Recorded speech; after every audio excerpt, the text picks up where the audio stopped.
Planets resting in green. Afternoon light. Typewriters dreaming.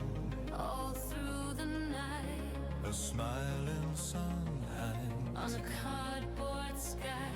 Where the future got lost but never learned to die. Unseen visions burning bright. Bradbury's goes on SL tonight. Open the page, let the wonder ignite. Welcome to SL tonight.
Some places don't let you leave. Some places don't want you to. Tonight, from somewhere deep in the English winter, Robert Aickman invites you to check in. You don't need a reservation. They've been expecting you. This is the Hospice.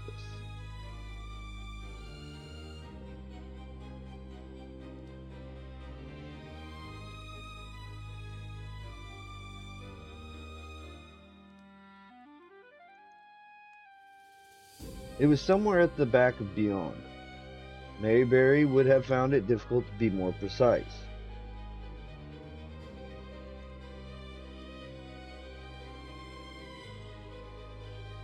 He was the one who, when motoring outside his own territory, preferred to follow a route given by one of the automobile organizations, and on this very occasion, as on other previous ones, he had found reasons to deplore all deviation.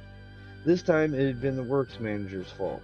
The man had not only poured ridicule on the official route, but had stood at the yard gate in order to make quite certain that Mayberry set off by the shortcut which, according to him, all the fellows in the firm used, and which departed in the exact opposite direction. The most that could be said was that Mayberry was presumably at the outer edge of the immense West Midland conurbation. The outer edge it by now surely must be, as he seemed to have been driving for hours since he left the works, going round and round in large or small circles, asking the way and being unable to understand the answers, when answers were vouchsafed, all the time seemingly more off course than ever. Mayberry looked at his watch. He'd been driving for hours. By rights, he should have been more than halfway home, considerably more. Even the dashboard light seemed feebler than usual. But by it Mayberry saw that soon he would be out of petrol. His mind had not been on that particular matter of petrol. Dark though it was, Mayberry was aware of many trees, mountainous and opaque. It was not, however, that there were no houses. Houses there must be, because on both sides of the road there were gates, broad single gates commonly painted white, and even where there were no gates, there were dim entrances. Presumably, it was a costly 19th century housing estate, and most likely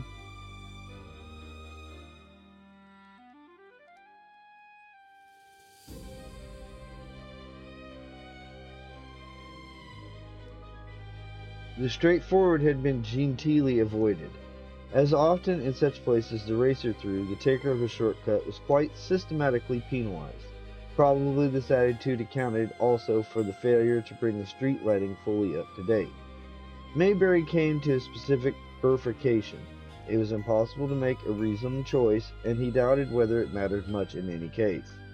Mayberry stopped the car by the side of the road and then dropped the engine in order to save the waning petrol while he thought. In the end, he opened the door and stepped out into the road.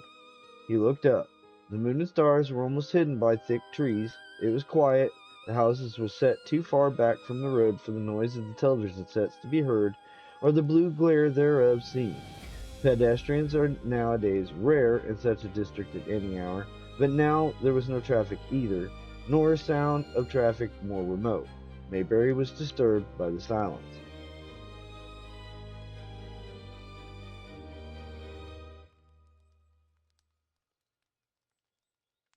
He advanced a short distance on foot, as one does at such times.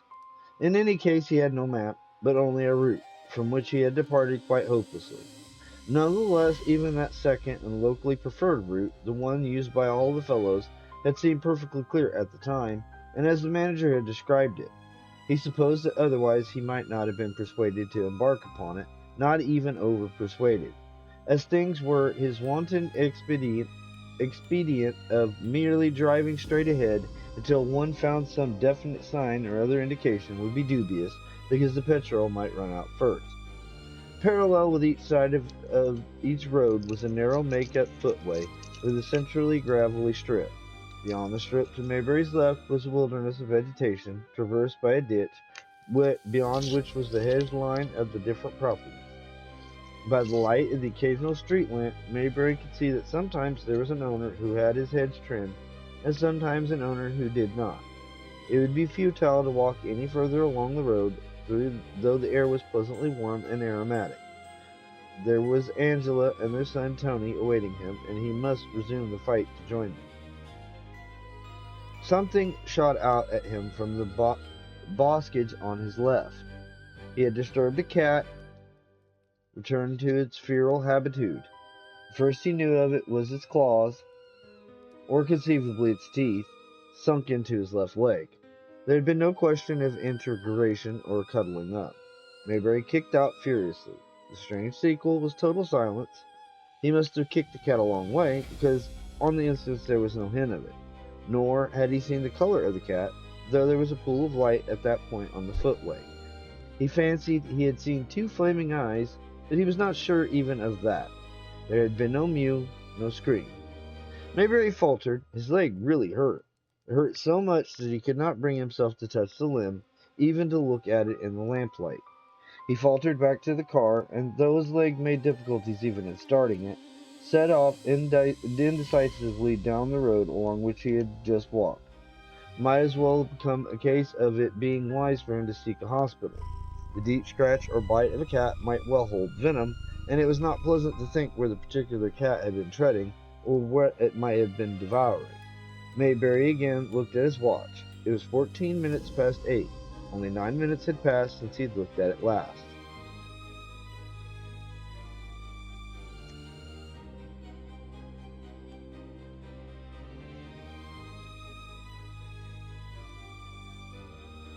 The road was beginning to straighten out, and the number of entrances to diminish, though the trees remained dense. Possibly, as so often happens, the money had run out before the full development had reached this region of the property. There were still occasional houses, with entries at long and irregular intervals. Lamp-posts were becoming fewer also, but Mayberry saw that one of them bore a hanging sign of some kind. It was most unlikely to indicate a destination, let alone a destination of use to Mayberry, but he eased and stopped nonetheless, so urgently did he need a clue of some kind. The sign was shaped like a club and a pack of cards, and read, "The Hospice. Good fare, some accommodation."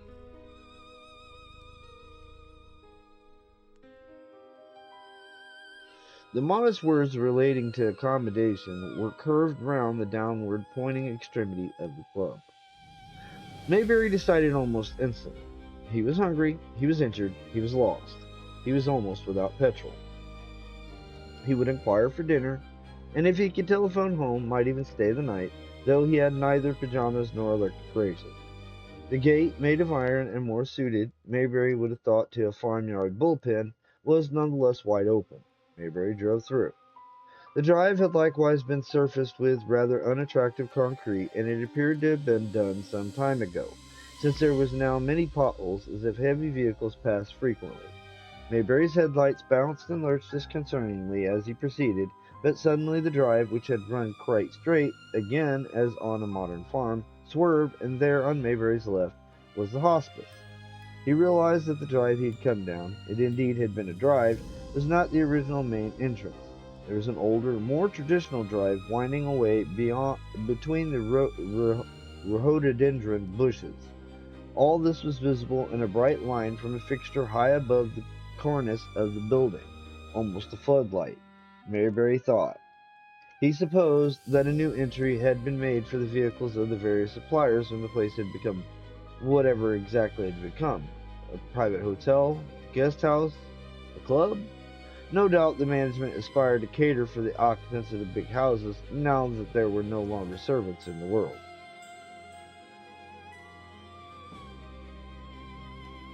Mayberry locked the car and pushed at the door of the house.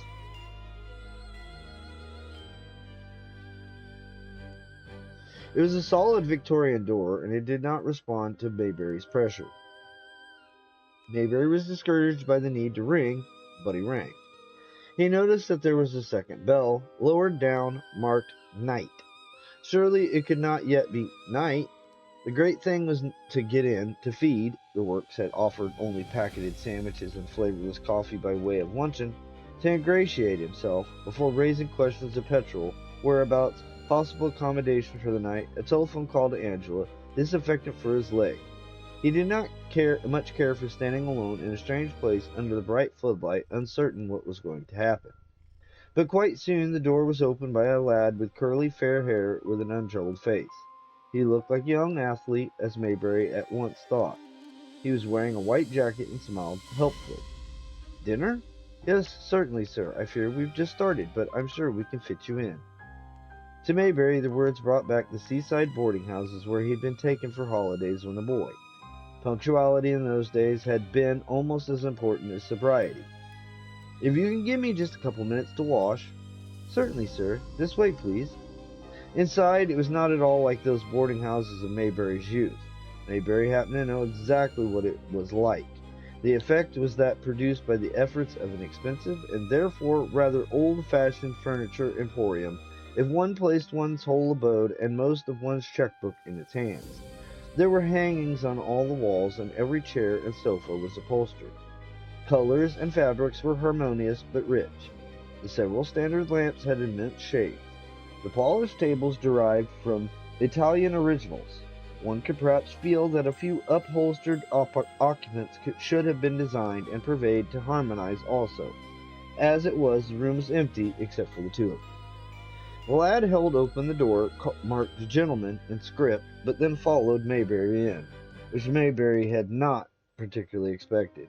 But the lad did not proceed to fuss tiresomely with soap and towel, as happens sometimes in very expensive hotels, and happened formerly in clubs. All he did was stand about. Mayberry reflected that doubtless he was concerned to prevent all possible delay, dinner having started. The dining room struck Mayberry immediately he entered as rather too hot. The central heating must be working with full efficiency. The room was lined with hangings similar to those Mayberry had seen in the hall, but apparently even heavier. Possibly noise reduction was among the objects. The ceiling of the room had been brought down in the modern manner as if to serve the stunted, and any window or windows had disappeared behind swaths. It is true that knives and forks make a clatter, but there appeared to be no other immediate necessity for costly noise abatement, as the diners were all extremely quiet, which at first seemed more unexpected in that most of them were seated, fairly closely packed, at a single long table running down the central axis of the room. Mayberry soon reflected, however, that if he'd been wedged together with a party of total strangers, he might have found little to say to them either. This was not put to the test. On each side of the room were four smaller tables set endways against the walls, every table set for a single person, even though big enough to accommodate four, two on either side, and at one of these Mayberry was settled by the handsome lad in the white jacket. Immediately soup arrived. The instantaneity of the service, apart from the fact that Mayberry was late, could be accounted for by the large number of the staff. There were quite certainly four men, all like the lad, in white jackets, and two women, both in dark blue dresses. The six of them were noticeably deft and well set up, though all were past their first youth. Mayberry could not see more because he had been placed with his back to the end wall which contained the service door, as well as on the other side the door by which the guests entered from the lounge. At every table the single place had been positioned in that way, so that the occupant saw neither the service door opening and shutting, nor in front of him the face of another diner. As a matter of fact, Mayberry was the only single diner on that side of the room. He had been given the second table down, but did not think that anyone had entered to sit behind him at the first table. And on the other side of the room there was only a single diner also, he thought, a lady, seated at the second table likewise, and thus precisely parallel with him. There was an enormous quantity of soup, and what Mayberry realized was an unusually deep and wide plate. The amplitude of the plate had at first been masked by the circumstance that round much of its wide rim was inscribed in large black letters, "The Hospice," rather in the style of a baby's plate, Mayberry thought, if both lettering and plate had not been so immense. The soup itself was unusually weighty, too. It undoubtedly contained eggs as well as pulses, and steps had been taken to add thickening also. Mayberry was hungry, as had been said, but he was faintly disconcerted to realize that one of the middle-aged women was standing quietly behind him as he consumed the not inconsiderable number of final spoonfuls. The spoons seemed very large also, at least for modern uses. The woman removed his empty plate with a reassuring smile.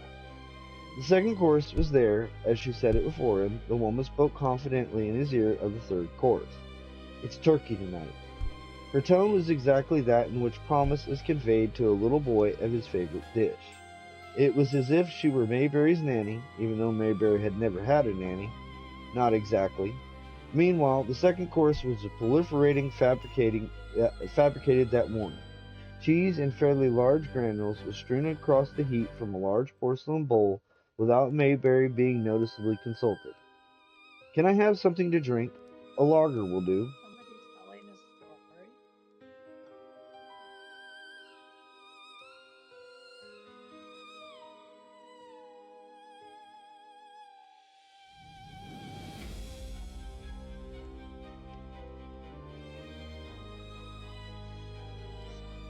Cheese in fairly large granules was strewn across the heap from a large porcelain bowl without Mayberry being noticeably consulted. "Can I have something to drink? A lager will do." "We have nothing like that, sir." It was as if Mayberry knew this perfectly well, but she was prepared to play with him. There might, he thought, have been some warning that the place was unlicensed. "A pity," said Mayberry. The woman's inflections were beginning to bore him, and he was wondering how much the rich food, all palpably fresh and home-grown and of almost unattainable quality, was about to cost him. He doubted very much whether it would be sensible to think of staying the night at the hospice. "When you have finished your second course, you may have the opportunity of a word with Mr. Faulkner." Mayberry recollected that, after all, he had started behind all the others. He must doubtless expect to be a little hustled while he caught up with them. In any case, he was not sure whether or not the implication was that Mr. Faulkner might, under certain circumstances, unlock a private liquor store.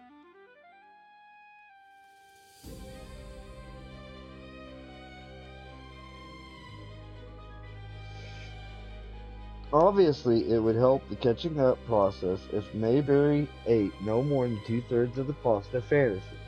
But the woman in the dark blue dress did not seem to see it like that. "Can't you eat any more?" she inquired baldly, and no longer addressed Mayberry as "sir." "Not if I'm to attempt another course," replied Mayberry, quite equably. "It's turkey tonight. You know how turkey just slips down you." She still had not removed his plate. "It's very good," said Mayberry firmly, "but I've had enough." It was as if the woman were not used to such conduct, but as this was no longer a nursery, she took the plate away. There was even a slight pause, during which Mayberry tried to look round the room without giving an appearance of doing so. The main point seemed to be that everyone was dressed rather formally, all men in dark suits, all women in long dresses. There was a wide variety of age, but curiously again, there was more men than women. Conversation still seemed far from general. Mayberry could not help wondering whether the solidity of the diet did not contribute here. Then it occurred to him that it was as if most of these people had been with one another for a long time, during which things to talk about might have run out, and possibly with little opportunity for renewal through fresh experience. He had met that in hotels. Naturally, Mayberry could not, without seeming rude, examine the one-third of the assembly which was seated behind him. Fuck it, be rude. His slab of turkey appeared. He had caught up, even though by cheating. It was an enormous pile, steaming slightly, and also seeping slightly with a colorless, oily fluid. Oh yeah, be rude. That's ew. With it appeared 5 separate varieties of vegetable in separate dishes, brought on a tray and a sauceboat, apparently for him alone, a specially compounded fluid, dark red and turgid. A sizable mound of stuffing completed the repast. Because I also noted, just a side note here, I noted that he didn't notice that she knew what he liked. Huh? Anyway, it was an enormous pile, steaming slightly and also seeping slightly with colorless, oily fluid. With it appeared 5 separate varieties of vegetable in separate dishes, brought on a tray and a sauceboat, apparently for him alone, a specially compounded fluid, dark red and turgid. Yes, I read that again for a reason. A sizable mound of stuffing completed the repast. The middle-aged woman set it all before him swiftly, but this time silently, with unmistakable reserve. The truth was that Mayberry had little appetite left. Well, why would you? That sounds disgusting. He gazed around less furtively to see how the rest were managing. He had to admit that as far as he could see, they were one and all eating as if their lives depended on it, old as well as young, female as well as male.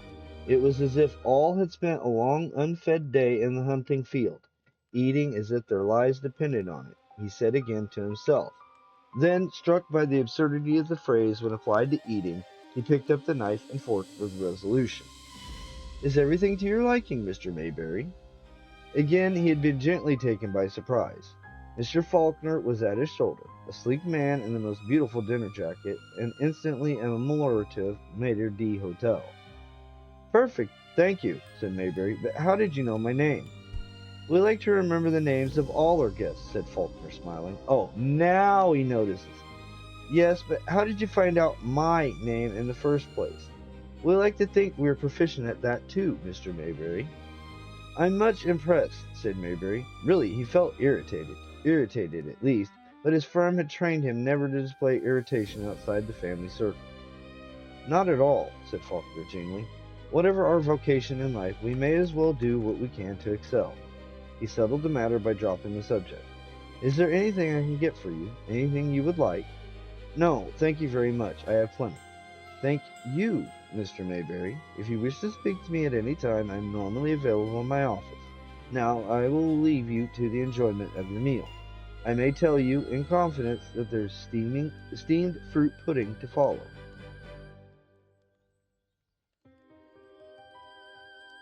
He went quietly forward on his round of the room, speaking to perhaps 1 person in 3 at the long central table, mainly, it seemed, to the older people, as was no doubt to be expected. Faulkner wore very elegant black suede shoes, which reminded Mayberry of the injury to his own leg, about which he had done nothing, though it might well be septic, even endangering the limb itself, perhaps the whole system. He was considerably enraged by Faulkner's performance about his name, especially as he could find no answer to the puzzle. He felt that he had been placed, almost deliberately, at an undignified disadvantage. Faulkner's patronizing conduct in this trifling matter was a piece with the Nanning attitude of the waitress. Moreover was the unexplained discovery of his name such a trifle after all. Mayberry felt that it had made him vulnerable in other matters also, however undefined. It was the last straw in the matter of his eating any more turkey. He no longer had any appetite whatever. He began to pass everything systematically through his mind, as he had been trained to do, and almost immediately surmised the answer. In his car was a blue-bound file which on its front bore his name, Mr. Lucas Mayberry, and this file he supposed he must have left name upward on the driving seat as he commonly did. All the same, the name was merely typed on a sticky label and would not have been easy to make out through the car window. But then he remembered the floodlight. Even so, quite an effort had been necessary on someone's part, and he had wondered who had made that effort. Again he guessed the answer. It was Faulkner himself who had been snooping. What would Faulkner have done if Mayberry had parked the car outside the floodlighted area, as would have been perfectly possible? Used a torch? Perhaps even skeleton keys? That was absurd. And how much did the whole thing matter? People in business often had these little vanities, and often he had encountered them. People would do almost anything to feed them.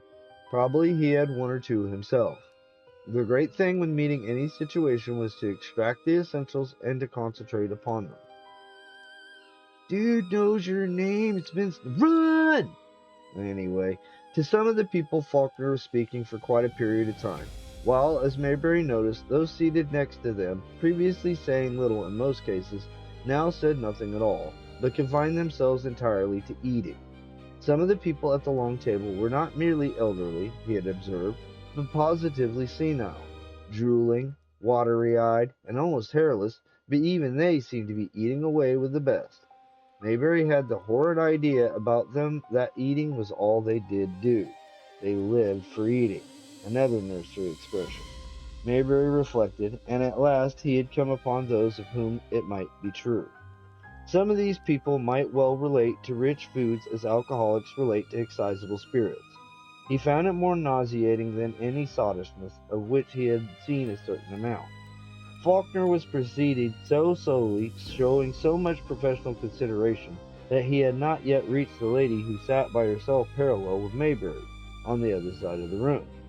At her, Mayberry now stared more frankly. Black hair reached her shoulders, and she wore what appeared to be a silk evening dress, a real model. Mayberry thought, though he did not really know, in many colors, but her expression was of such sadness, suffering, and exhaustion that Mayberry was sincerely shocked, especially as once she must, he was sure, have been beautiful. Indeed, in a way, still was.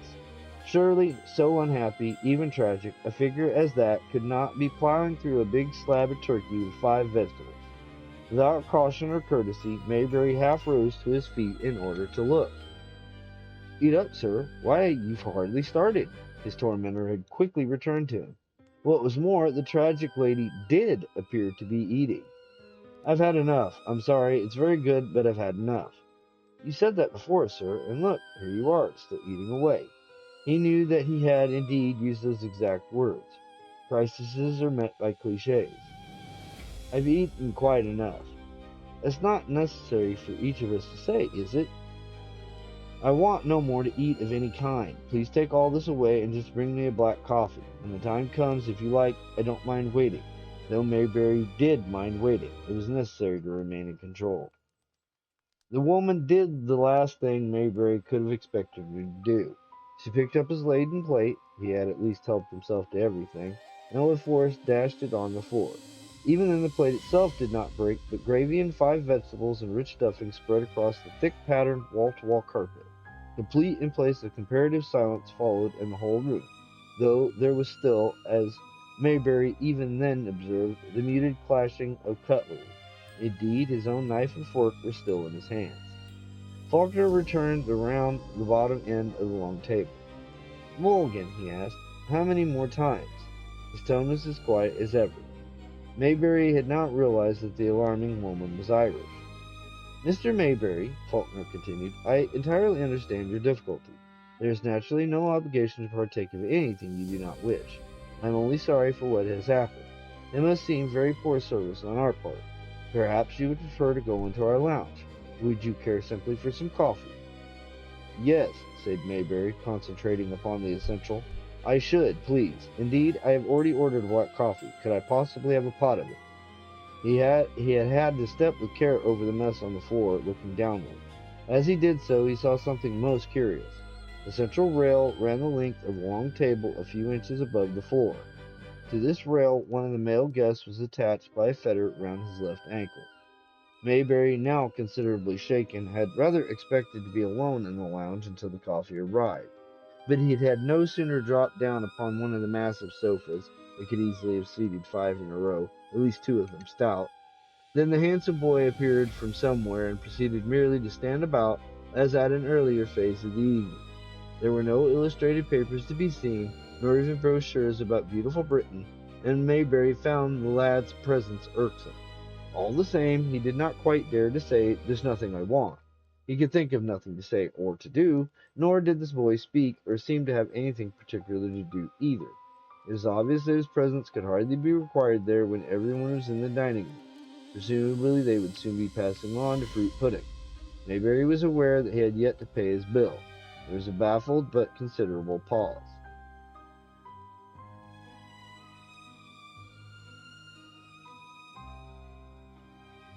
Much to his surprise, it was Mulligan who in the end brought him the coffee.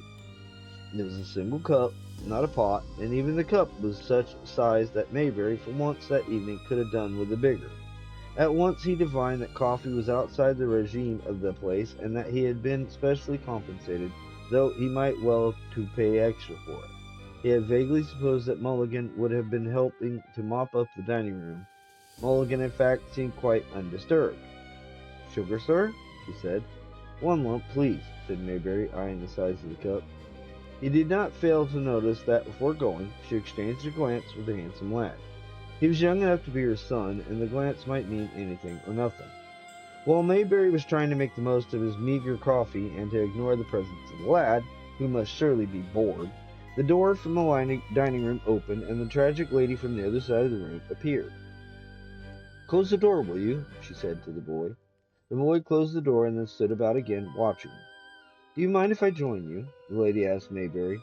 "I should be delighted." She was really rather lovely in her melancholy way. Her dress was as splendid as Mayberry had supposed, and there was in her demeanor an element that could only be called stately. Mayberry was unaccustomed to that. She sat not at the other end of the sofa, but at the center of it. It struck Mayberry that the rich way she was dressed might almost have been devised to harmonize with the rich way the room was decorated. She wore complicated oriental-looking earrings of pink translucent stones, like rose diamonds, perhaps they were diamonds, and silver shoes. Her perfume was heavy and distinctive. "My name is Cecile Salamina," she said. "How do you do? I am supposed to be related to the composer Charminade." "How do you do?" said Mayberry. "My name is Lucas Mayberry, and my only important relation is Solway Short. In fact, he's my cousin." They shook hands. Her hand was very soft and white, and she wore a number of rings, which Mayberry thought looked real and valuable, though he could not really tell. In order to shake hands with him, she turned the whole upper part of her body toward him. "Who is that gentleman you mentioned?" she asked. "Solway Short? The racing motorist. You must have seen him on the television." "I do not watch the television." "Quite right. It's almost entirely a waste of time." "If you do not wish to waste time, why are you at the hospice?" The lad, still observing them, shifted noticeably from one leg to the other. "I am here for dinner. I'm just passing through." "Oh, you are going, then?" Mayberry hesitated. She was attractive, and for the moment he did not wish to go. "I suppose so. When I paid my bill and found out where I can get some petrol, the tank's almost empty. Matter of fact, I'm lost. I've lost my way." "Most of us here are lost." "Why here? What makes you come here?" "We come for the food and the peace and the warmth and the rest." A tremendous amount of food, I thought. "That's necessary. It's the restorative, you might say." "I'm not sure that I quite fit in," said Mayberry. And then he added, "I shouldn't have thought you did either." "Oh, but I do. Whatever makes you think not?" She seemed quite anxious about it, so that Mayberry supposed he had taken the wrong line. He made the best of it. "It's just that you seem a little different from what I've seen of the others." "In what way different?" she asked, really anxious and looking at him with concentration. "To start with, more beautiful. You are very beautiful," he said, even though the lad was there, certainly taking in every word. "That is kind of you to say." Unexpectedly, she stretched across a short distance between them and took his hand. "What did you say your name was?" "Lucas Mayberry." "Do people call you Luke?" "No, I dislike it. I'm not a Luke sort of person." But your wife can't call you Lucas. I'm afraid she does. It was a fishing question he could have done without. Lucas? Oh no, it's such a cold name. She was still holding his hand. I'm very sorry about it. Would you like me to order you some coffee? No, no, coffee is not right. It is stimulating, wakeful, overexerting, unquiet. She was gazing at him again with sad eyes. This is a curious place, said Mayberry, giving her hand a squeeze. It was surely becoming remarkable that none of the other guests had yet appeared. I could not live without the hospice, she replied. Do you come here often? It was a ludicrously conventional form of words. Of course, life would be impossible otherwise. All those people in the world, without enough food, living without love, without enough proper clothes to keep the cold out. During dinner it had become as hot as in the lounge, Mayberry thought, as it had been in the dining room. Her tragic face sought his understanding. Nonetheless, the line she had taken up was not a favorite of his. He preferred problems to which solutions were at least possible. He had been warned against the other kind. Yes, I know what you mean, of course. There are millions and millions of people all over the world with no clothes at all, she cried, withdrawing her hand. Not quite, Mayberry said, smiling. Not quite that, or not yet. He knew the risks perfectly well, and thought as little about them as possible. One had to survive, and also to look after one's dependents. In any case, he continued, trying to lighten the tone, that hardly applies to you. I have seldom seen a more gorgeous dress. Yes, she replied with simple gravity. It comes from Rome. Would you like to touch it? Naturally, Mayberry would have liked, but equally naturally was held back by the presence of the watchful lad. Touch it, she commanded in a low voice. God, what are you waiting for? Touch it! She seized his left hand again and forced it against her warm, silky breast. The lad seemed to take no more and no less notice than of anything else. Forget. Let's go. What is the wife for God's sake? There was a passionate earnestness about her which might rob any such man as Mayberry of all assessment, but he was still essentially outside the situation. As a matter of fact, he'd never in his life lost all control, and he was pretty sure by now that, for better or for worse, he was incapable of it. She twisted round until her legs were extended the length of the sofa, and her head was on his lap, or more precisely on his thighs. She had moved so deftly as to not even have disordered her skirt. Her perfume wafted upward. Stop glancing at Vincent, she gurgled up at him. I'll tell you something about Vincent, though you may think he looked like a Greek god. The simple fact is that he hasn't got what it takes. He's impotent. Mayberry was embarrassed, of course. All the same, what he reflected was that often there were horses for courses, and often no more to be said about a certain kind of situation than that one thing. It did not matter much what he reflected, because when she had spoken, Vincent had brusquely left the room through what Mayberry supposed to be the servants' door. Thank the Lord, he could not help remarking naively. He's gone for reinforcements. We'll soon see.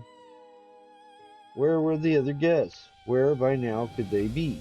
All the same, Mayberry's spirits were authentically rising, and he began caressing her more intimately. Then suddenly it seemed that everyone was in the room at once, and this time all talking and fussing. She sat herself up, none too precipitately, and with her lips close to his ear, come to me later, number 23. It was quite impossible for Mayberry to point out that he was not staying the night in the hospital. Faulkner had appeared. To bed all, he cried genially, subduing crepitation on the instant. Mayberry, unentangled once more, looked at his watch. It seemed to be precisely 10 o'clock. That, no doubt, was the point. Still, it seemed very close upon a heavy meal. No one moved much, but no one spoke either.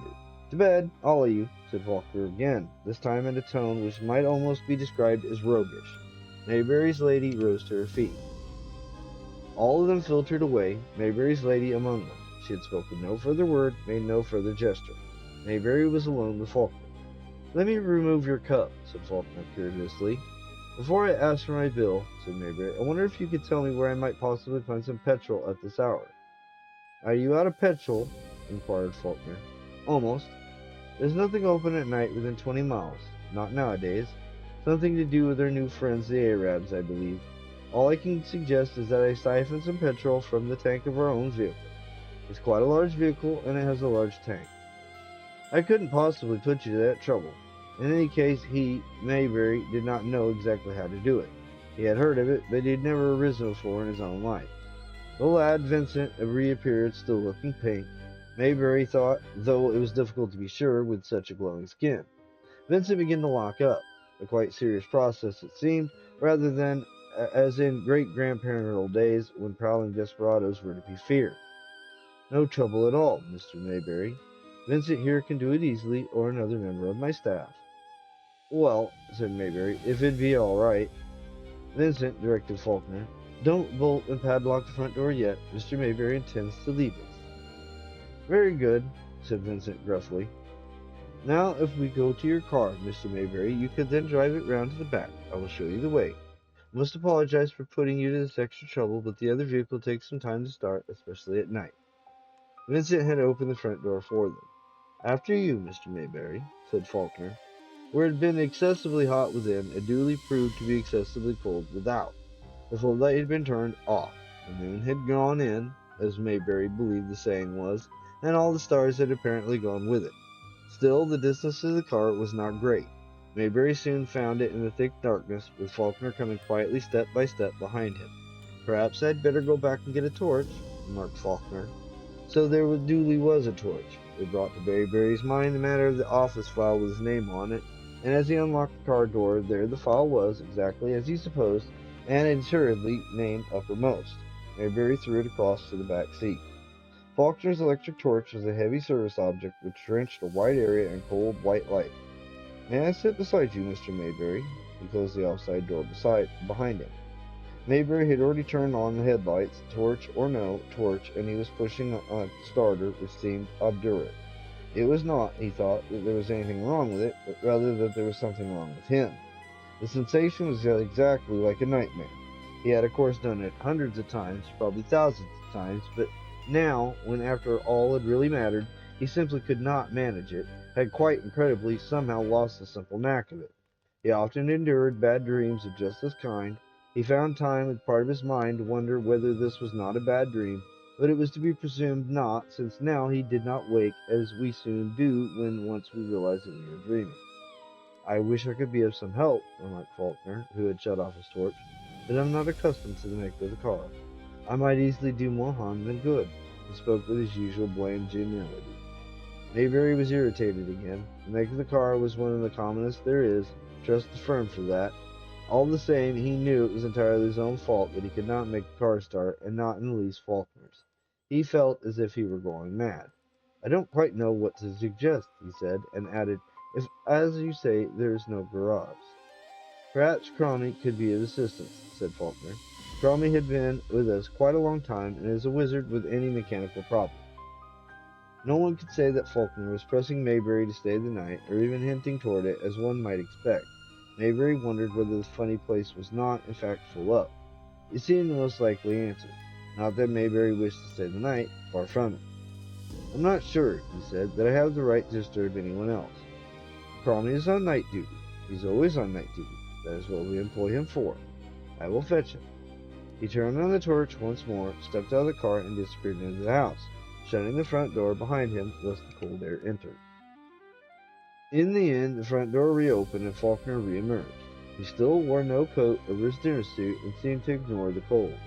Faulkner was followed by a burly but shapeless and shambling figure, whom Mayberry first saw indistinctly standing behind Faulkner in the light from inside the house. Cromie will soon put things to rights, said Faulkner, opening the door of the car. Won't you, Cromie? Which it was as much as one speaks to a friendly retriever. But there was little, Mayberry felt, that was friendly about Cromie. Mayberry had to admit to himself that on the instant he found Cromie alarming, even though what with one thing and another there was little to be seen of him. Now, what exactly seems wrong, Mr. Mayberry? Asked Faulkner. Just tell Cromie what it is. Faulkner himself had not attempted to re-enter the car, but Cromie forced himself in and was sprawling in the front seat next to Mayberry, where Angela normally sat. He really did seem a very big, bulging person, but Mayberry decisively preferred not to look at him, though the glow cast backwards from the headlights provided certain illumination. Mayberry could not acknowledge that for some degrading reason he was unable to operate the starter, and so had to claim there was something wrong with it. He was unable not to see Cromie's huge, badly misshapen yellow hands, both of them, as he tugged with both of them at the knob, forcing it in and out with such violence that Mayberry cried out, "Less force! You'll wreck it!" "Careful, Chromie," said Faulkner from outside the car. "Most of Chromie's work is on a big scale," he explained to Mayberry, but violence proved effective, as so often. Within seconds, the car engine was humming away. "Thank you very much," said Mayberry. Chromie made no detectable response, nor did he move. "Come on out, Chromie," said Faulkner. "Come on out of it." Chromie duly extricated himself and shambled off into the darkness. "Now," said Mayberry, brisking up to the engine purr, "where do we go for petrol?" There was the slightest of pauses. Then Faulkner spoke from the dimness outside. "Mr. Mayberry, I have remembered something. It is not petrol that we have in our tank. It is, of course, diesel oil. I must apologize for such a stupid mistake." Mayberry was not merely irritated, not merely scared. He was infuriated. With rage and confusion, he found it impossible to speak at all. No one in the modern world could confuse diesel oil and petrol in that way. But what could he possibly do?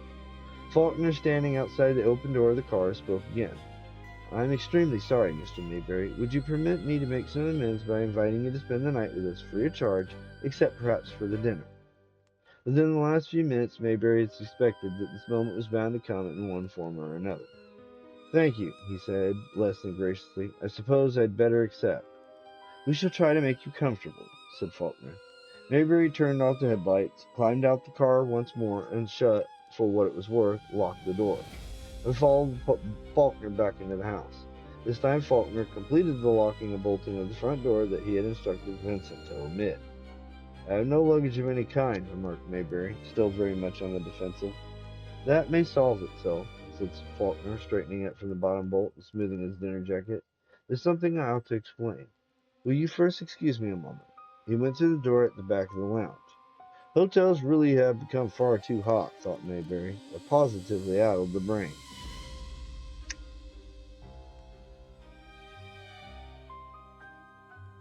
Faulkner returned.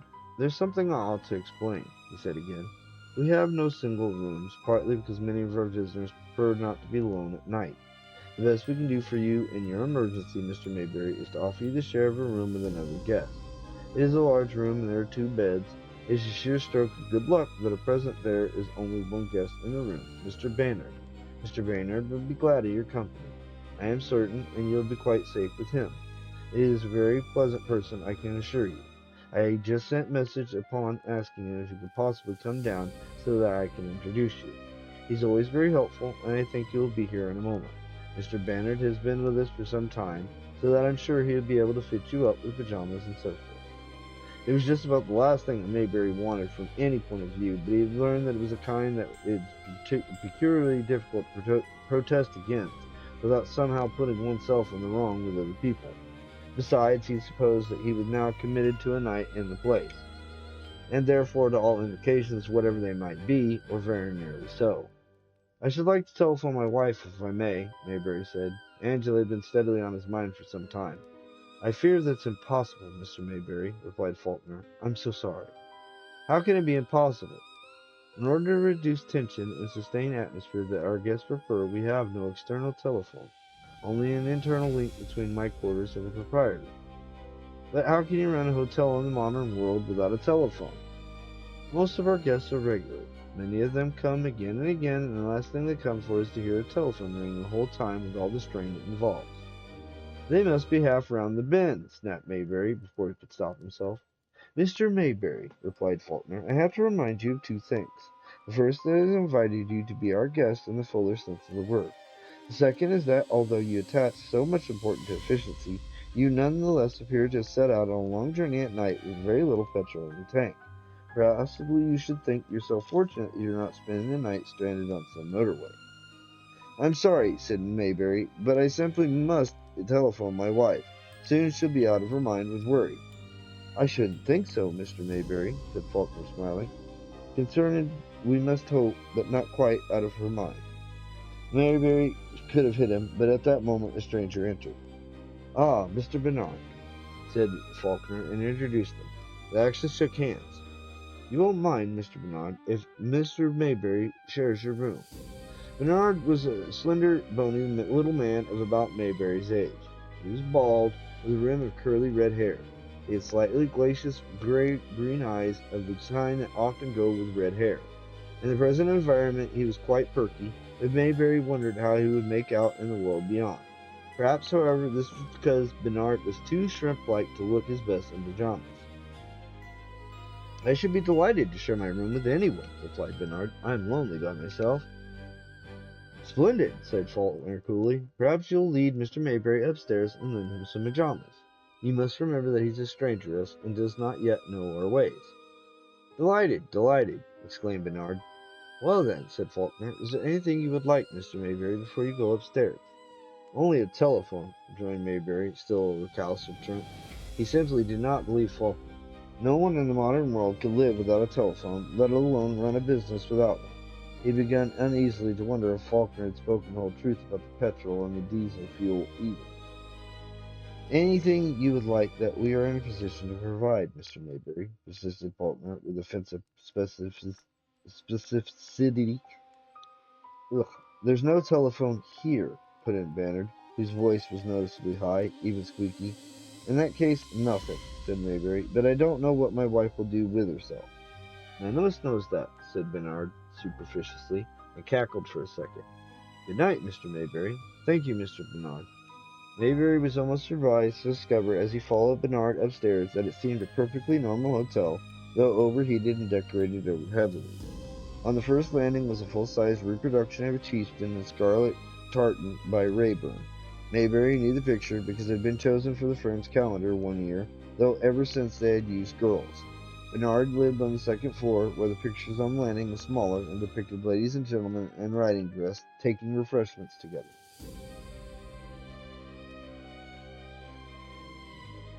Not too much noise, said Bernard. We have some very light sleepers amongst us. The corridors were down to half illumination for the night watches, and distinctly sinister. Mayberry crept foolishly along and almost stole into Bernard's room. No, said Bernard in a giggling whisper, not number 13, not yet number 12A.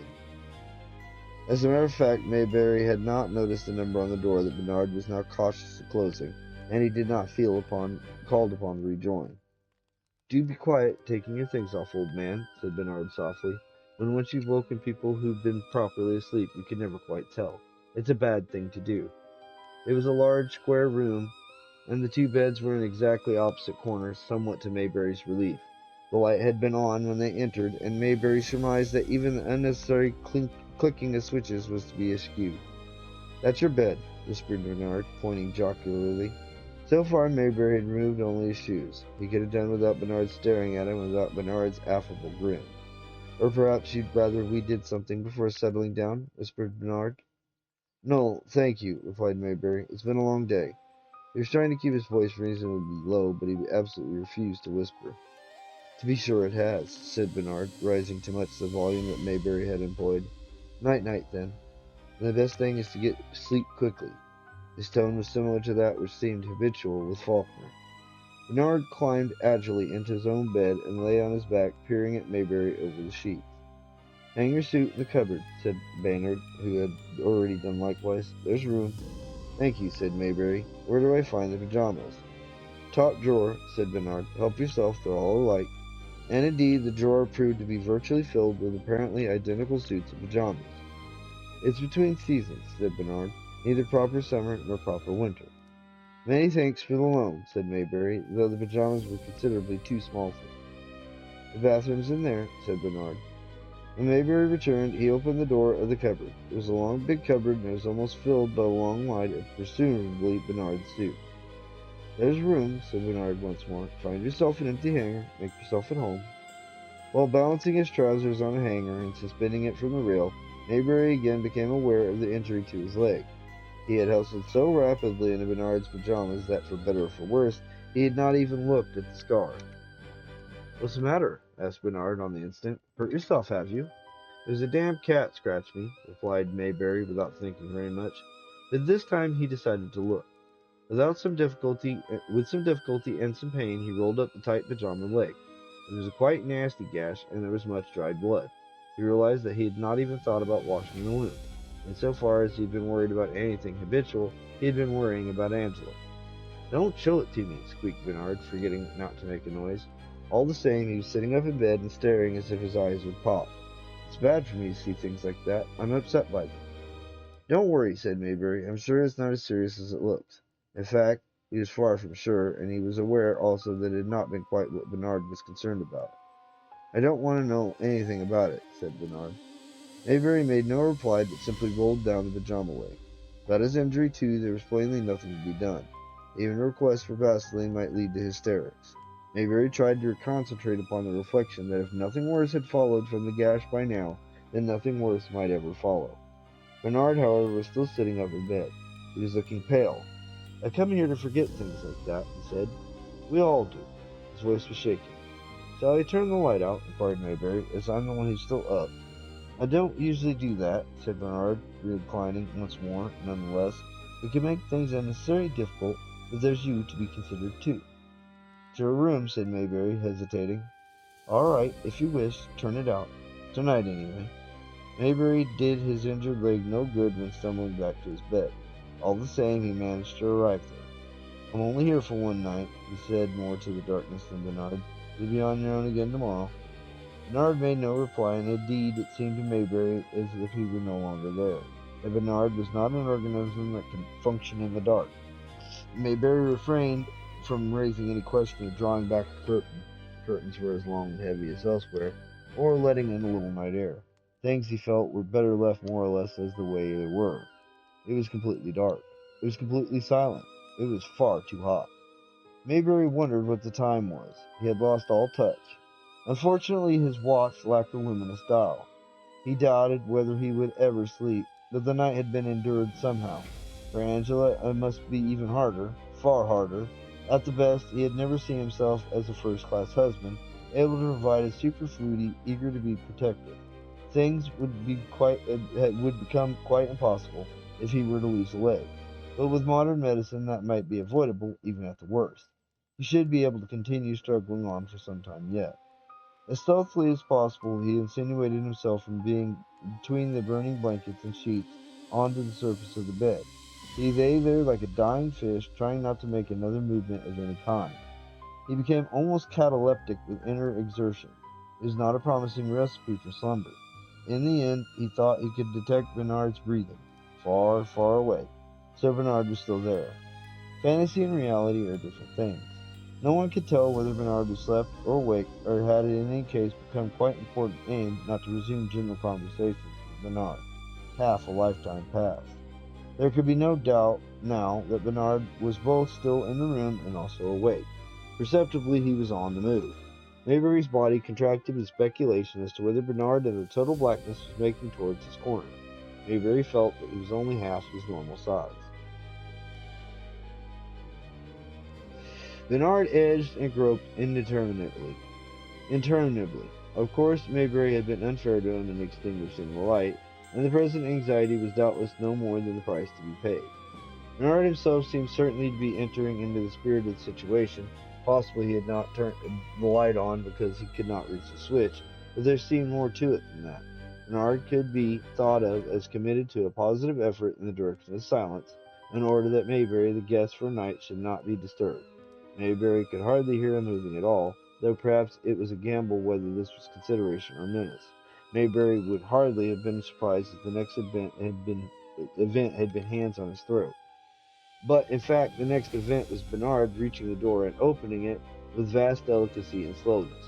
It was a considerable anticlimax, and not palpably outside the order of nature, but Mayberry did not feel fully reassured as he rigidly watched the column of dim light from the passage slowly widen and then slowly narrow until it vanished with the faint click of the handle. Plainly, there was little to worry about after all, but Mayberry had probably reached that level of anxiety where almost any new event merely causes new stress. Soon, moreover, there would be stress at Bernard's return. Mayberry half realized that he was in a grotesque condition to be so upset, but Bernard was in fact showing him all possible consideration. Once more he reflected that poor Angela's plight was far worse. Thinking about Angela's plight, and how sweet, at the bottom of everything, she really was, Mayberry felt more wakeful than ever as he awaited Bernard's return, surely, imminently surely. Sleep was impossible until Bernard had returned. But still, Bernard did not return. Mayberry began to wonder whether something had gone wrong with him on his own time faculty, such as it was, something that is of medical significance. The whole evening and night, from soon after his commitment to the recommended route, he had been in doubt about his place in the universe, about what people called the state of his nerves. Here was evidence that he had good reason for anxiety. Then, from somewhere within the house, came a shattering, ear-piercing scream, and then another and another. It is impossible to tell whether the din came from near or far, still less whether it was female or male. Mayberry had not known that the human organism could make so loud a noise, even in the bitterest distress. It was shattering to listen to, especially in the enclosed, hot, total darkness. And this was nothing momentary. The screaming went on, a paroxysm, until Mayberry had clutched at himself not to scream in response. He fell off the bed and floundered about the heavy curtains.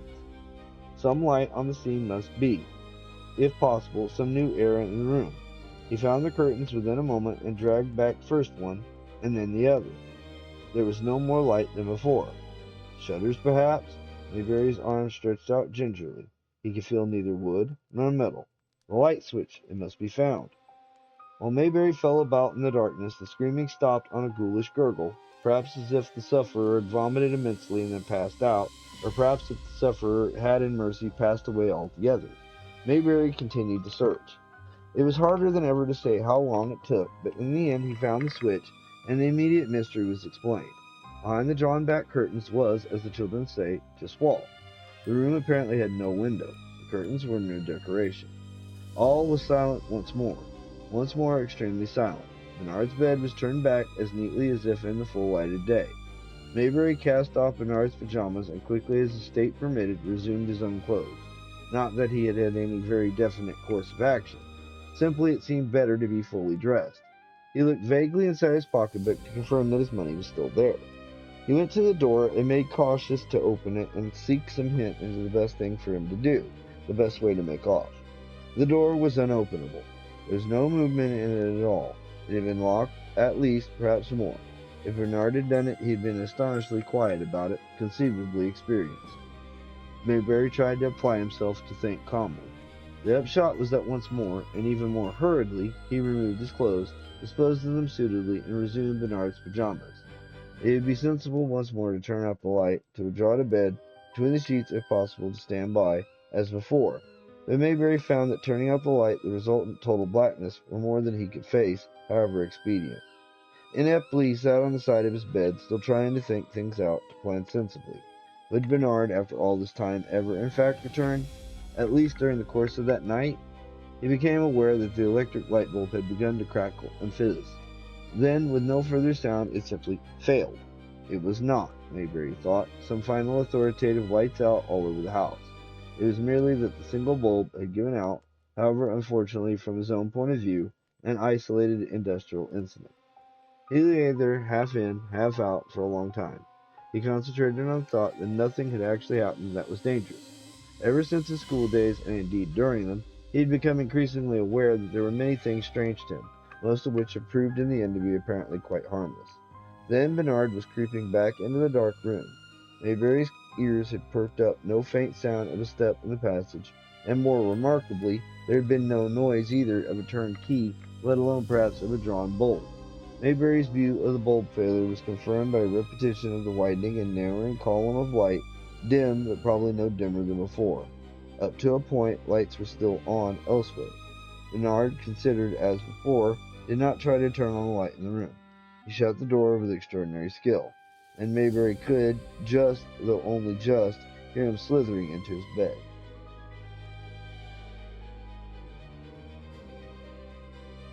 Still, there was one unmistakable development. At Bernard's return, the dark room had filled with perfume.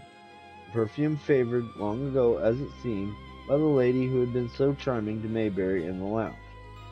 Smell is, in any case, notoriously the most recollective of the senses. Almost at once, this time, Bernard not merely fell obtrusively asleep, but was soon snoring quite loudly. Mayberry had every reason to be at least irritated by everything that was happening, but instead he soon fell asleep himself. So long as Bernard was asleep, He was at least abeyance as an active factor in the situation, and many perfumes have their own drowsiness, as Iago remarked. Angela passed temporarily from the forefront of Maybury's mind. Then he was awake again. The light was on once more, and Maybury supposed that he'd been awakened deliberately because Bernard was standing there by his bed. Where and how had he found a new light bulb? Perhaps he kept a supply in a drawer. This seemed so likely that Maybury thought no more of the matter. It was very odd, however, in another way also. When Maybury had been at school, he had sometimes found difficulty in distinguishing certain boys from certain other boys. It had been a very large school, and boys do often look alike. Nonetheless, it was a situation that Maybury thought best to keep to himself at the time and since. He had occasionally made responses or approaches based upon misidentifications, but had been fortunate in never being made to suffer for it bodily, even though he had suffered much in his self-regard. And now it was the same. Was the man standing there really Bernard? One obvious thing was that Bernard had an areola of fringe of red hair, whereas in the man's fringe was quite gray. There was also different expression and general look, and Maybury was more likely to have been mistaken about that. Pajamas seemed to be the same, but that meant little.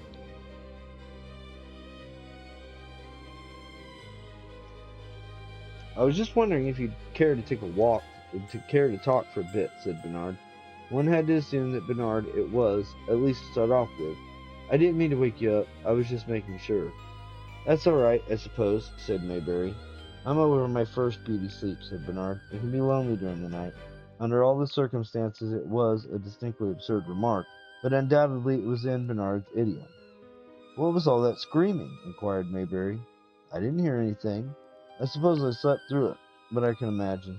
We soon learn to take no notice. There are sleepwalkers, for that matter, from time to time.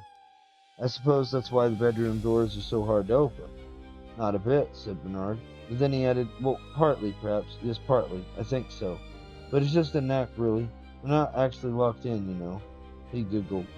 Well, what makes you ask? You don't need to leave the room in order to go to the loo. I showed you, old man. So it really must be Bernard, even though his eyes seemed to be a different shape, and even a different color, as the hard light caught them when he laughed. I expect I was sleepwalking myself, said Maybury wearily. There's no need to get wind up, said Bernard, like a kid at a new school.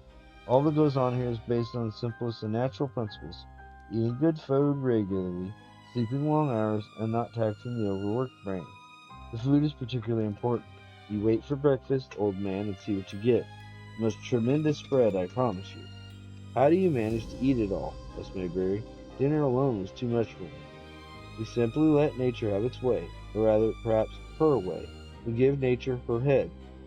But it is not natural to eat so much. That's all you know, said Bernard. What you are, old man, is effete. He giggled as Bernard had giggled, but he looked somewhat unlike Maybury's recollection of Bernard. Maybury was almost certain there was some decisive difference.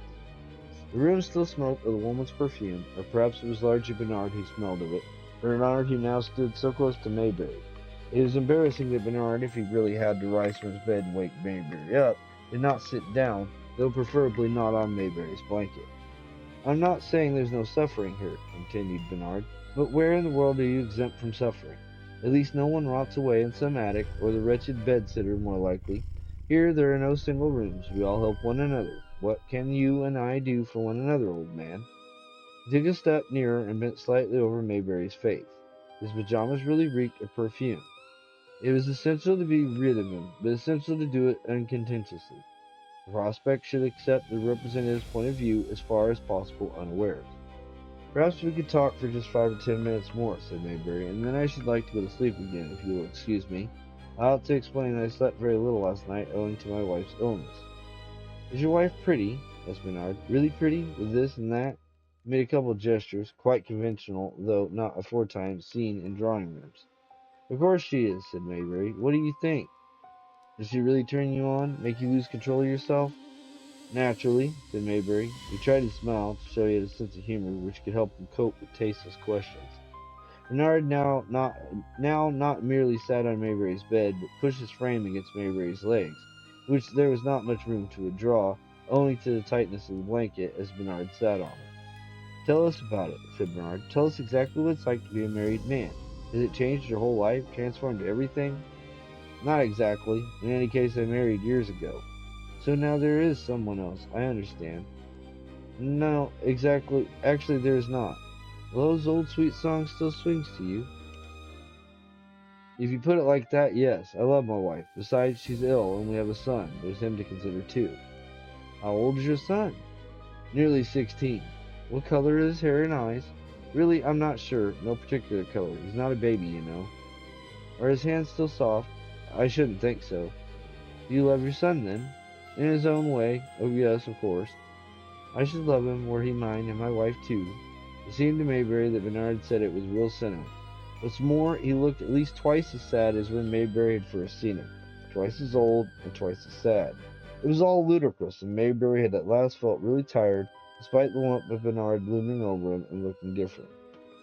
Time's up for me, said Mayberry. I'm sorry. Do you mind if we go to sleep again? Bernard rose at once to his feet, turned his back on Mayberry's corner, and went to his bed without a word, thus causing further embarrassment. It was again left to Mayberry to turn out the light and to shove his way back to bed through the blackness. Bernard had left more than a waft of the perfume behind him, which perhaps helped Mayberry to sleep once more almost immediately despite all things. Could the absurd conversation with Bernard have been a dream? Certainly what happened next was a dream, for there was Angela in her nightdress with her hands on her poor head, crying out, "Wake up! Wake up! Wake up!" Mayberry could not but comply, and in Angela's place there was the boy, Vincent, with early morning tea for him. Perforce the light was on once more, but that was not a matter to be gone into. "Good morning, Mr. Mayberry." "Good morning, Vincent." Bernard already had his tea. Each of them had a pot, a cup, jugs of milk and hot water, and a plate of bread and butter all set on a tray. There were 8 large triangular slices each. "No sugar," cried out Bernard genially. "Sugar kills appetite." Perfect rubbish, Mayberry reflected, and squinted across at Bernard, recollecting his last rubbishly conversation. By the light of morning, even if it were by the same electric light, Bernard looked much more himself, fluffy red aureola and all. He looked quite rested. He munched away at his bread and butter. Mayberry thought it best to go through the motions of following suit. From over there, Bernard could hardly see the details. "Race you to the bathroom, old man," Bernard cried out. "Please go first," responded Mayberry soberly. As he had no means of conveying the bread and butter off the premises, he hoped, with the aid of the towel, to conceal it in his skimpy pajama jacket and pushed it down the water closet. Even Bernard would probably not attempt to throw his arms around him and so uncover the offense. Down in the lounge they were, with Faulkner presiding indefinably but genially. Long wan through authentic sunlight trickled in from the outer world, but Mayberry observed the front door was still bolted and chained. It was the first thing he looked for. Universal expectation was detectable. Of breakfast, Mayberry assumed. Bernard, at all times shrimpish, was simply lost in his wrong. Cecil could not see, but he made a point of not looking very hard. In any case, several of the people looked new, or at least different. Possibly it was a further example of the phenomenon Mayberry had encountered with Bernard. Faulkner crossed to him at once, the recalcitrant but still privileged outsider. "I can promise you a good breakfast, Mr. Mayberry," he said confidently. "Lentils, fresh fish, rump steak, apple pies made by ourselves with lots and lots of cream." "I mustn't stay for it," said Mayberry. "I simply mustn't. I have my own living to earn. I must go at once." He was quite prepared to walk a couple miles indeed, all set for it. The automobile organization which had given him the route for which he should never diverge could recover his car. They had done it for him before several times. A faint shadow passed over Faulkner's face, but he merely said in a low voice, "If you really insist, Mr. Mayberry." "I'm afraid I have to," said Mayberry. "Then I'll have a word with you in a moment." None of the others seemed to concern themselves. Soon they all filed off, talking quietly among themselves, or in many cases saying nothing. "Mr. Mayberry," said Faulkner, "you can respect confidence." "Yes," said Mayberry steadily. "There was an incident here last night, a death. We do not talk about such things. Our guests do not expect it." "I'm sorry," said Mayberry. "Such things still upset me," said Faulkner. "Nonetheless, I must not think about that. My immense task is to dispose of the body, while the guests are preoccupied, to spare them all knowledge, all pain." "How is that to be done?" inquired Mayberry. In the usual manner, Mr. Mayberry. The hearse is drawing up outside the door even as we speak. Where you are concerned, the point is this. If you wish for what in other circumstances I could call a lift, I could arrange for you to join the vehicle. It is traveling quite a distance. We find that best. Faulkner was progressively unfastening the front door. It seemed the best solution, don't you think, Mr. Mayberry? At least it's the best I can offer, though you will not be able to thank Mr. Bernard, of course. The coffin was already coming down the stairs, borne on the shoulder of 4 men in black, with Vincent in his white jacket coming first, in order to leave no doubt of the way and to prevent any loss of time. I agree, said Mr. Mayberry. I accept. Perhaps you would let me know my bill for dinner. I shall waive that too, Mr. Mayberry, replied Faulkner, in the present circumstances. We have a duty to hasten. We have others to think of. I shall simply say how glad we have all been to have you with us. He held out his hand. Goodbye, Mr. Mayberry. Mayberry was compelled to travel with the coffin itself, because there simply was not room for him on the front seat, where a director of the firm, a corpulent man, had to be accommodated with the driver. And the nearness of death compelled a respectful silence among the company in the rear compartment, especially when the living stranger was in the midst, and Mayberry alighted unobtrusively when a bus stop was reached. One of the undertaker's men said he should not have to wait long.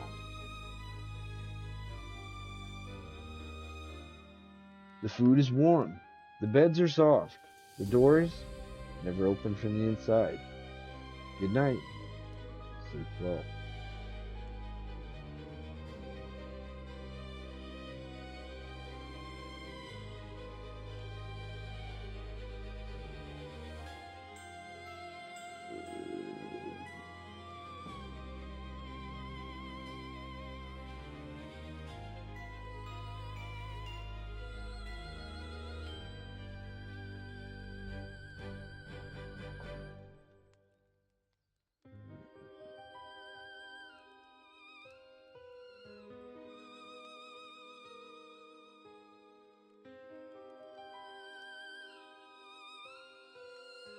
That was Aickman.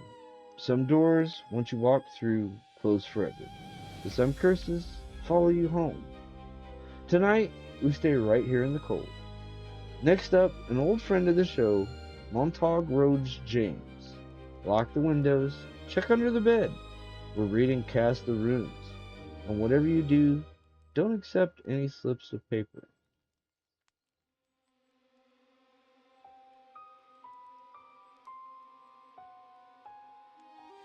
Some curses arrive by post. Some slip under the door while you sleep. And some are already in your pocket. Montague Rhodes James wrote this one in 1911. Still works. Lock your doors. Turn the page. We begin. Cast the runes.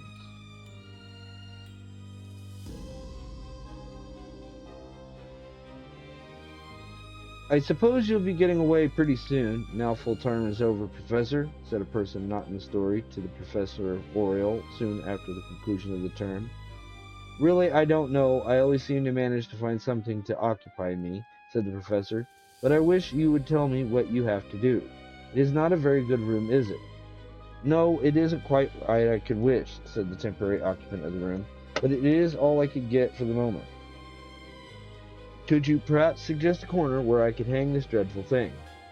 There is no peg in the wall, and I do not care to stick it in the door, as it at present hanging, precariously enough, over the back of the sofa bed. Have you a nail in your possession that might be spared? I think I have, said the Professor, who had been looking at the object rather uneasily. I warn you, he continued, that it is not a thing from which even a professional constitution can expect immunity. I fancy I could hang it from here. I run no risk, said the owner, laughing slightly, but I'm glad you have not dropped it on the floor. It is not a thing I should care about picking up. Little Mr. Dillett, as you might have guessed already, was a rather remarkable person. He was a man of quite the smallest natural stature, with a face in which it was hard to find any good points, except perhaps the eyes, which were very bright, had the roving look of the short-sighted, and seemed very much alive, even when the mouth was shut, and something of a bad temper showed about the corners. He was a connoisseur in the fine arts, and especially in old pictures, and he had a very neat little collection in the house, mostly Flemish and Dutch, at Broxton Court, his ancestral home in Essex. He had a good library, too, of old books and a set of rooms in town where he lived the greater part of the year and where his best pictures were. But he was a very rich man, and when he was not buying pictures, he was buying old furniture and curios, and sometimes he would go to country house sales and pick up a bargain there. He was not exactly a miser, but he was very careful of his money, and he liked to get good value for it. He had been at Brockstone for the last fortnight and had been looking about for something to buy. He had heard of a sale at a place called Anningley, about 10 miles away, and he determined to go there. It was a fine morning, and he drove over in his dog cart with his groom behind. The sale was about to be held in the house, which was a large one, and there were a good many people there when he arrived. He wandered about looking at the lots and was not particularly struck with anything until he came to a bedroom on the first floor. There was a four-post bed in it with dark green curtains and a good deal of rather fine old furniture. But what caught his eye was a picture on the wall, a small oil painting about 18 inches by 12 in a black frame. It was a view of street, evidently a foreign one, with a lot of little figures in it. The buildings were high and narrow, and there was a canal or river in the middle with gondolas on it. It looked like Venice, but Mr. Dillett did not know enough about that city to be sure. The figures were very small, but he could see that they were dressed in dark clothes, and there was one in particular, a man in a cloak, with his back to the spectator, who seemed to be looking into a shop window. The whole thing had a curious look of reality about it, and Mr. Dillett was much taken with it. He asked one of the attendants what the reserve was, and was told that it was 20. He bid 25, and it was knocked down to him. He was very pleased with his purchase, and when he got home, he had it hung up in his own room where he could see it when he went to bed. He looked at it a good deal that evening, and thought it a very fine thing. The next day he had it cleaned, and then he saw it to perfection. The street was evidently a back street, and the houses were old and decayed. There was a good deal of shadow in the picture, and the light seemed to come from a lamp or window high up on the left. The man in the cloak was the principal figure, and Mr. Dillett made up his mind that he was a Jew something about the nose and the way he carried his head. There were 2 or 3 other figures, a woman with a basket, a man carrying a sack, and a child, but they were not so clear. The gondolas on the canal were empty, and the water looked black and oily. Altogether, it was a very striking picture, and Mr. Dillett was congratulated by his friends on his bargain. But as time went on, he began to feel there was something uncanny about it. He could not get it out of his head, and he found himself looking at it more and more. One night, when he was sitting up late reading, he thought he heard a noise in the room. When he looked up, he saw, or thought he saw, the man in the cloak standing by the picture as if he had just stepped out of it. Mr. Dillett was not a nervous man, but he felt a little uncomfortable, and he got up and looked at the picture. The man was not there, of course, but Mr. Dillett could have sworn that the figure in the cloak had moved a little to one side. He laughed at himself for his folly and went to bed. The next day he had a letter from a friend in town who said that he'd seen a picture exactly like the one Mr. Dillett had bought, and that it was an Italian artist of the 17th century called Pietro Caspar. The picture was called The Street of the Jew, and it had a bad reputation. It was said to have been painted for a man who had wronged the artist, and that the Jew in the picture was the man himself, and that he come out of the picture at night and went about the house doing mischief. The friend advised Mr. Dillett to get rid of it as soon as he could. Mr. Dillett was rather upset by this letter, and he determined to find out more about the picture. He wrote to a dealer in town and got a good deal of information. The picture was certainly by Pietro Caspar, and it had belonged to a family in Italy who had come to a bad end. The last owner had been found dead in his bed with marks on his throat as if he'd been strangled, and the picture was missing. It had turned up for sale in Amsterdam and had been bought by an Englishman who died suddenly in a fit of apoplexy. The picture had then disappeared again and had not been seen for many years until it turned up at the sale of Anningley. Mr. Dillett was not at all pleased with this history, and he determined to sell the picture as soon as he could. But when he came to look for a buyer, he found that no one wanted it. The dealers shook their heads and said that it was a dangerous thing to have in the house. One man offered him 10 for it, but Mr. Dillett would not take less than 20, and so it remained on his hands. One night, about a week after he bought it, he was sitting in his room after dinner, smoking a cigar and looking at the picture. It was a warm evening, and the window was open. He thought he heard a step on the stairs, and he got up to see who it was. There was no one there, but as he turned back to the room, he saw the man in the cloak standing by the table with his back to the picture. He was looking at a letter that Mr. Dillett had left there, and he seemed to be reading it. Mr. Dillett was so startled that he could not speak, but he made a step forward and the figure turned round. It was the Jew from the picture, with the long nose and the evil eyes, and he was smiling in a way that made Mr. Dillett's blood run cold. The figure made a gesture as if to beckon him, and then it vanished. Mr. Dillett was badly scared, and he sat down in a chair, trembling all over. He did not dare look at the picture, but he could feel that the eyes were fixed on him. He got up at last and went to the door and locked it. Then he drew the curtains across the window. He sat down again and tried to think what to do. He remembered the letter from his friend, and he determined to burn the picture. He got a match and lit the fire. Then he took the picture down from the wall and threw it on the flames. But as he did so, the frame seemed to resist him, and the canvas would not burn. He stamped on it and tore at it with his hands, but it was no use. At last he gave it up and put it back on the wall and went to bed. Okay, not even in a closet, huh? Whatever. He slept very badly that night, and he dreamed that the Jew was standing by his bed, holding out the letter and saying, "You shall have it tomorrow." When he woke in the morning, he found that the letter was gone from the table, and there was a slip of paper in its place, with some red marks on it that looked like runes. He was very much frightened, and he determined to go to town and see his friend about it. He drove into town and went straight into his friend's house. The friend was out, but his wife was at home, and she told Mr. Dillett that he'd better see Mr. Anderson, who was a great authority on old pictures. Mr. Dillett went to Mr. Anderson and showed him the slip of paper. Mr. Anderson looked at it and said that it was a runic inscription and that it meant something like the bearer of this shall die before the year is out. He advised Mr. Dillett to burn it, but Mr. Dillett said that he'd tried to burn the picture and could not. Mr. Anderson said that that was very strange, and he asked to see the picture. Mr. Dillett said that he left it at home, but that he would bring it to him the next day.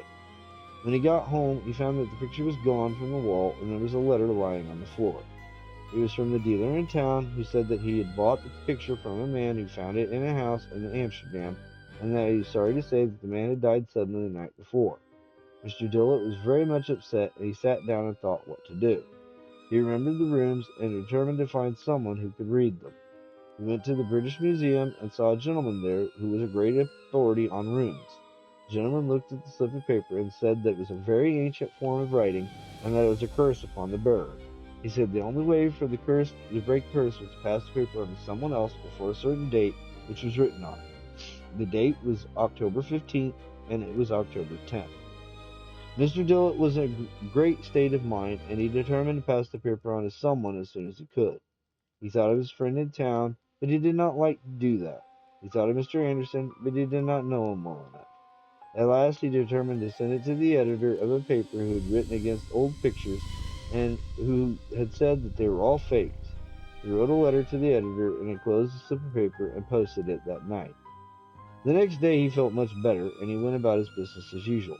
On October 15th, he had a letter from the editor who said that he received the slip of paper and that he had shown it to a friend who was a great authority on runes, and that the friend had said that it was a very dangerous thing, and that the only way to get rid of it was to pass it on to someone else before midnight.